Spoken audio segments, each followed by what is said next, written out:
Hello everyone, and thank you for joining this AI Reading Club session. So, today we will be exploring one of the most influential papers that we have. But before that, let me just give a brief introduction. I'm Anmol Zehrah. I'm an AI engineer at Atomic Computing, and the paper that we'll be discussing today is called MapReduce Simplified Data Processing on Large Clusters. And this was basically the most influential paper that was ever published on, the topic of large scale computing. And this paper was written by Jeffrey Dean and Sanjay Gimawat from Google. And ever since this paper is published, it has completely transformed how we deal with massive data sets, and it has basically laid the entire foundation of how we have Hadoop, Spark, and all this big data ecosystem that exists today. So the real question is that even after decades of its publication, why is this paper still important, or why does this paper still matter? So, this paper was a huge turning point in large scale computing. Before MapReduce, whenever, there was a distributed program being written, it was extremely complicated, even when it was, an expert engineer. So, this paper basically introduced us to the idea that, you can express distributed computing with just two simple functions: map and reduce. And like I mentioned, it inspired Hadoop, Flink, Beam, Spark, and all these, serverless patterns that we use today. And it also helped us in formalizing all these concepts that exist, like task parallelism, locality optimization, straggler mitigation.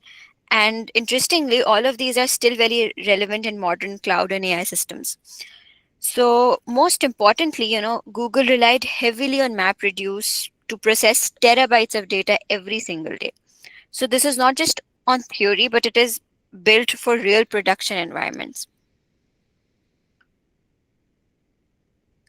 So, what was the problem before MapReduce? So, before MapReduce, Google engineers were dealing with massive workloads. So, this could be like building search indexes, computing link graphs, analyzing logs, and maybe, processing billions of documents. And all of this was manually done by writing distributed code. So, this would actually mean that, how are you splitting your data? How are you assigning tasks? What to do when a machine is failing, how will you balance the load? All of these things were done by the engineer. So every engineer had to write their own custom distributed pipeline, and this task itself was very complex and was obviously prone to errors and was slow because it was manual. And even the most simplest of tasks, they required thousands of lines of code, which obviously slow down innovation. And this entire problem is what motivated Google to come up with like a simpler and more robust model.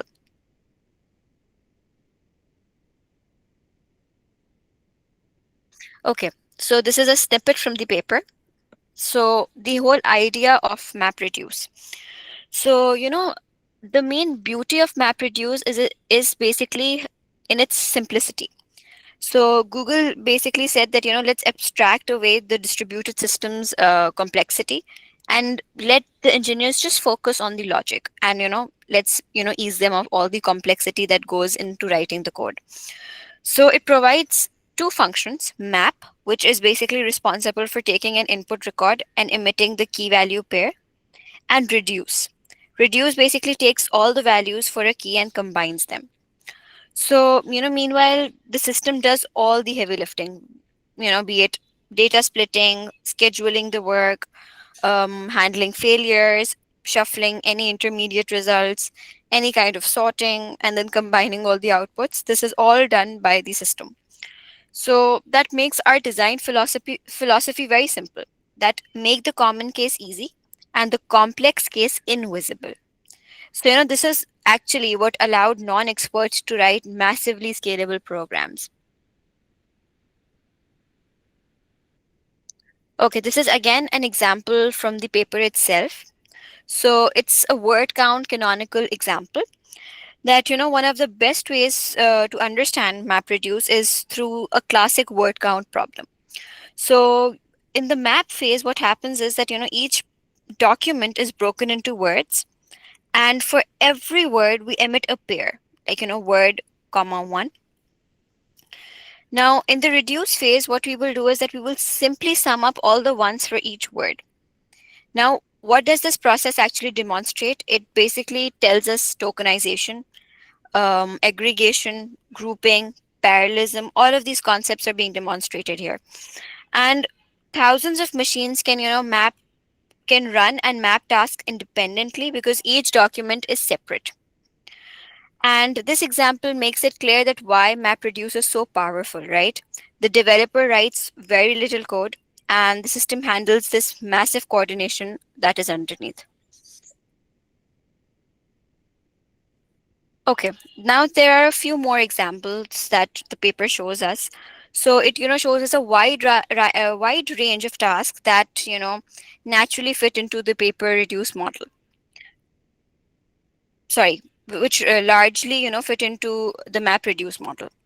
So let's suppose we have distributed grep, we have counting URL frequencies, we also have generation of reverse link graphs, then building term vectors, creating any kind of inverted indexes, and even a full distributed sort.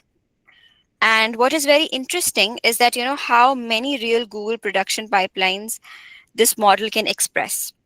So the main takeaway here is that MapReduce is not just for toy problems. It is basically solving real world web scale tasks. So we're dealing with a lot of things here. Okay, now this is again the main execution overflow from the paper itself.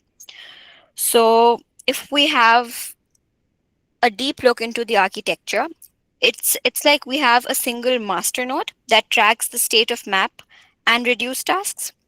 It also schedules them and stores all the metadata, such as where the intermediate outputs would go, right? And then we also see that we have many worker nodes, and each of them performs either map or reduce depending on what was assigned to them. And the data is being stored on GFS, the Google file system, right? And map will basically task read input splits directly from there. And map task produce intermediate output on local disk, and reduce workers then fetch this intermediate data, sort it, and apply the reduce function. So this is basically a clean separation of responsibilities, which is making this system very simple yet very powerful. So these are all the key components which I just discussed, that how this entire architecture and execution flow is working.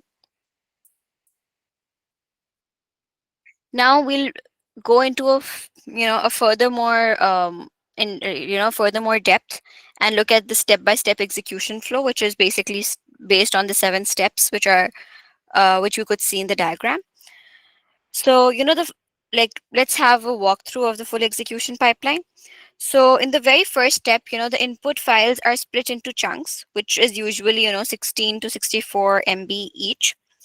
Then in the next step, the master starts workers and assign tasks dynamically. And then what happens is that in the map phase, each worker reads a split, processes it, and emits a key value pair.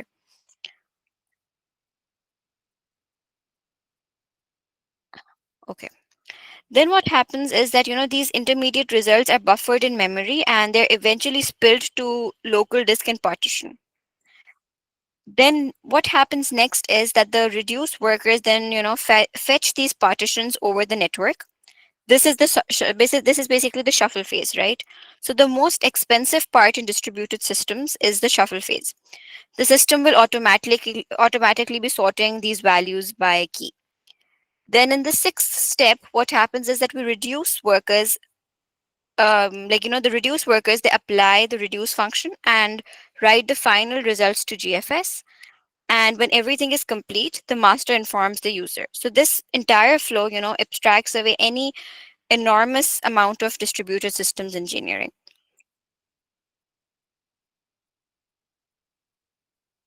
Okay, coming to locality optimization. Now, one of the biggest performance improvements, which is mentioned in the paper, is data locality. Now, because GFS stores each data block on multiple machines, the master tries to schedule a map task on a machine where the data already exists. So local disk access is far faster than sending huge chunks over the network. So what happens as a result is that this drastically reduces network traffic and improves your throughput, and especially when clusters have like thousands of machines. So this is a principle that we still use today in like Spark, Hadoop, and many serverless analytics systems.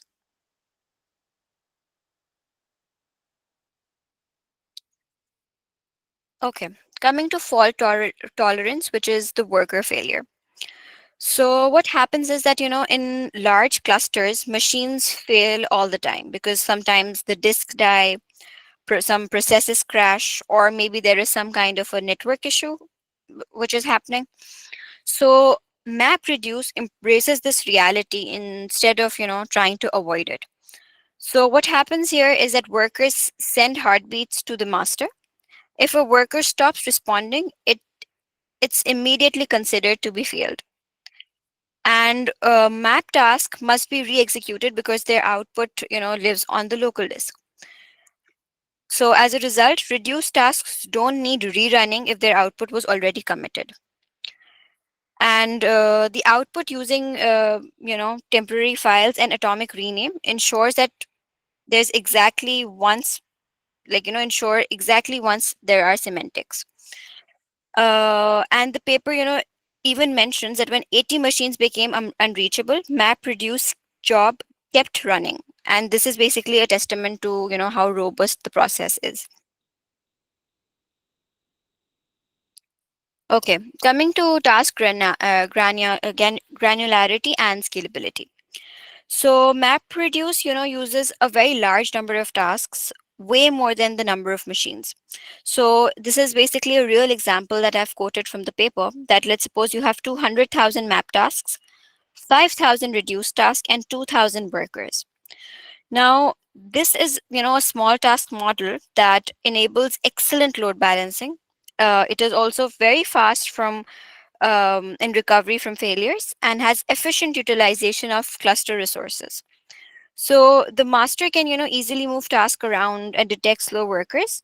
This concept, later influenced Spark's scheduling and Kubernetes style, microtask architectures. So it all started from MapReduce.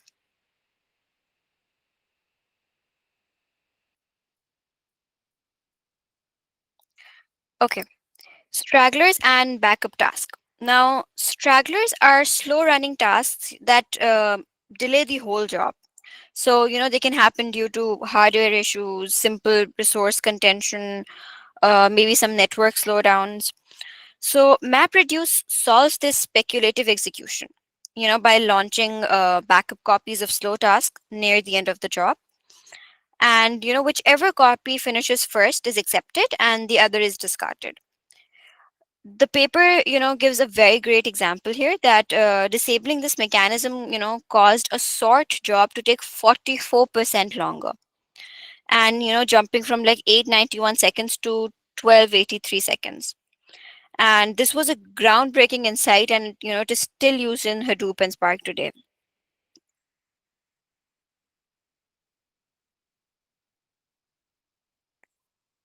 Okay, so refinements include like partitioners, combiners, IO types. So these are basically all built-in features that are making MapReduce very flexible and efficient. So the authors have introduced these refinements to have that flexibility that MapReduce brings. So it basically allows us to have like a customizable partition function which controls the distribution of the keys. Then there's a combiner to reduce network traffic during the shuffling that happens, and there are custom input output types. So the combiner is especially effective. Like for example, for word count, it dramatically reduces intermediate data by aggregating values locally before sending them over the network. And these refinements are, what actually made MapReduce adaptable to so many different workloads.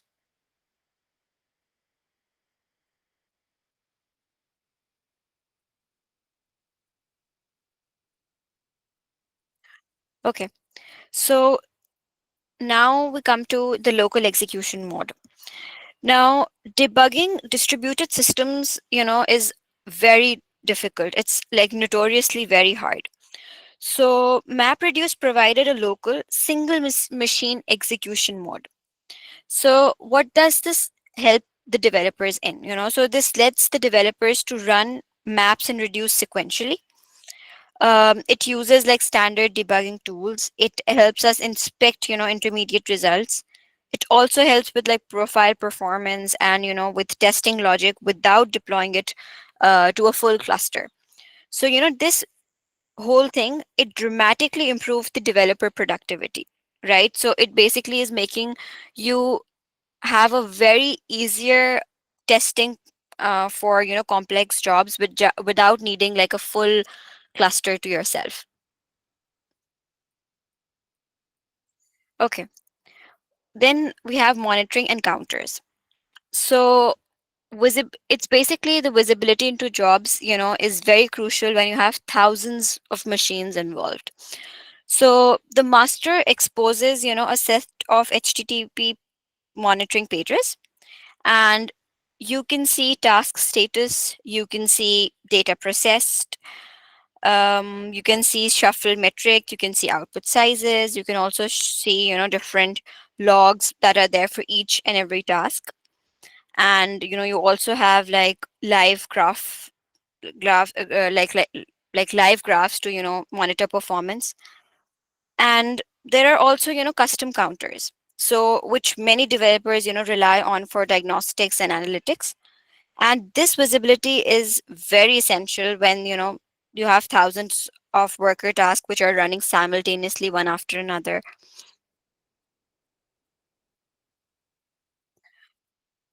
Okay, now there are a few performance evaluations which are mentioned in the paper, and one of them is grep. So the first performance test is a distributed grep on 1 TB of data. So now, with an input of like 10 to the power 10 input records and 15,000 map tasks, the system reaches a peak throughput of over 30 GB per second. And the entire job that finishes in about 150 seconds, including all the overheads that are there. So, this test basically shows us that, MapReduce excels at parallel task, especially when locality optimization, keeps most data access local. Even then, we can see that MapReduce is excelling at it.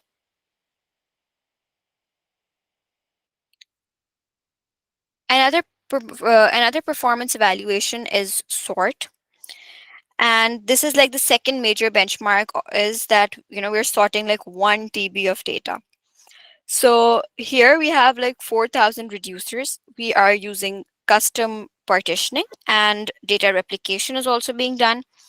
And this job basically completes in 891 seconds, which is extremely competitive, with the best Terrasort systems of that, of that time. And this benchmark basically, stresses the entire system, like, map, shuffle, reduce, write, and it is demonstrating outstanding scalability.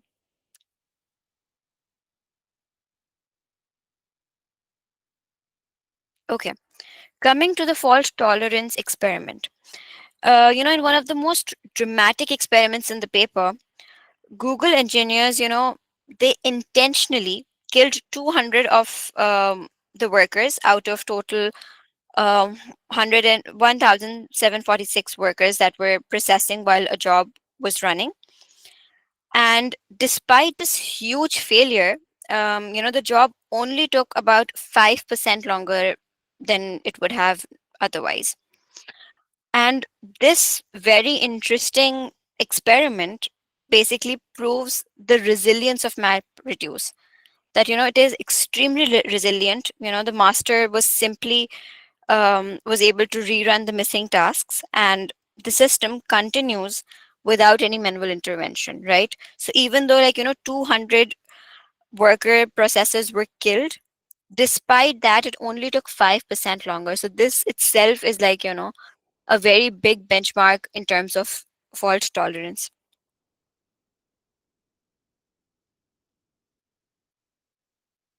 Okay, now the real usage at Google. So MapReduce, became the backbone of Google's data processing.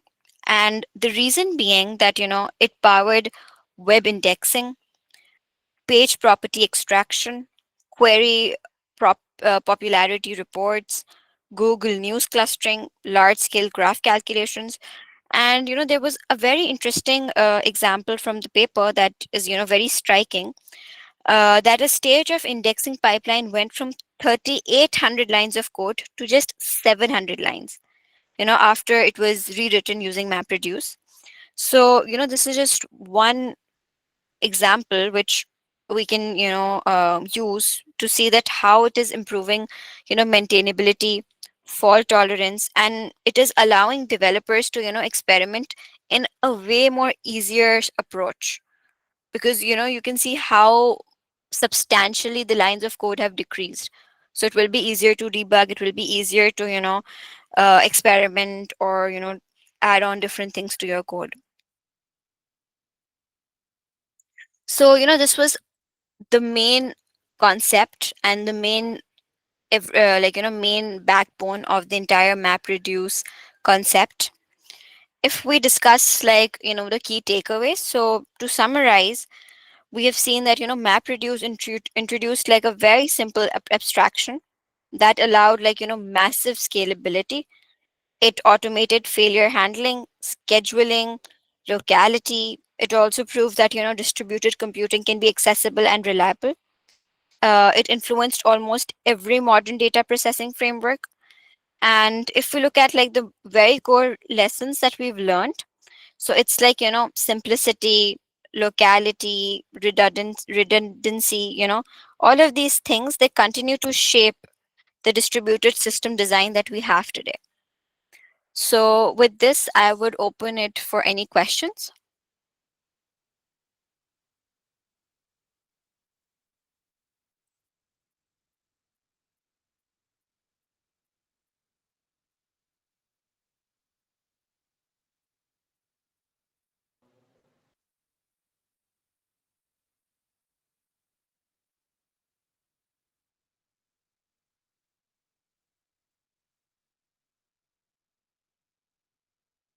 Are there any questions? Otherwise, I'll just give a quick summary and then we'll finish it off.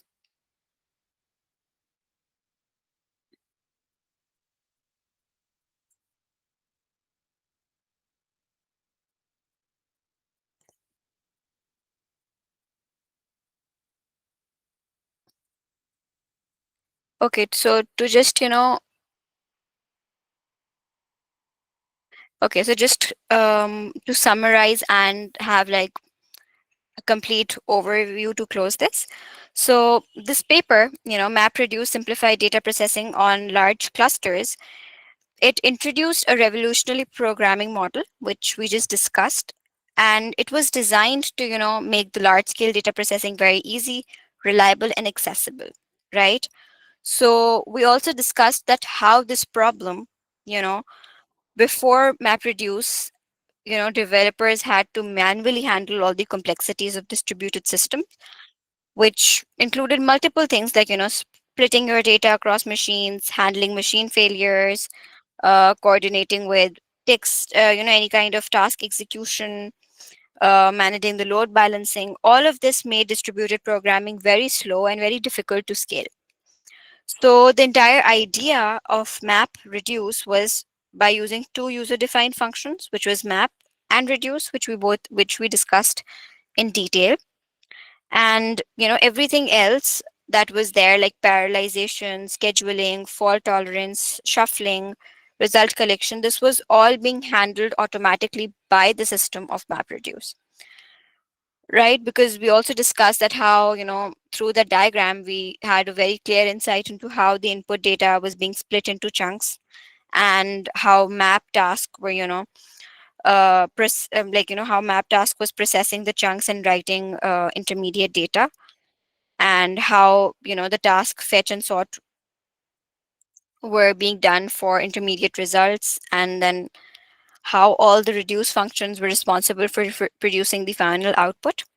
So the entire, pipeline of MapReduce enables, massive parallelism, and it allows thousands of machines to process terabytes of data very efficiently. And then we also discussed all the key innovations that took place, which was the data locality. Then, we looked into fault tolerance, and we also looked at an example from the paper. Then we also discussed the backup speculative tasks that are there. We also looked into combiners and partitioners, easy debugging and monitoring. And we discussed the real world performances and different metrics that were shared in the paper for performance evaluation, which all proved that, the model's speed, scalability, and resilience is unmatched. And, it has a very lasting impact. Like, it even today, a lot of, cloud native workflows, these modern distributed system design principles, all of these are inspired by MapReduce. So, its influence continues, across big data, analytics, large scale AI training pipelines, all of that, it started off from MapReduce. And, to just wrap up things, I would say that MapReduce, proves that simple abstractions, can unlock massive scalability. So, by hiding all the complexities of distributed computing, it enabled, a whole generation of engineers to process data at a web scale. And it has very much shaped the big data ecosystem that we rely on today.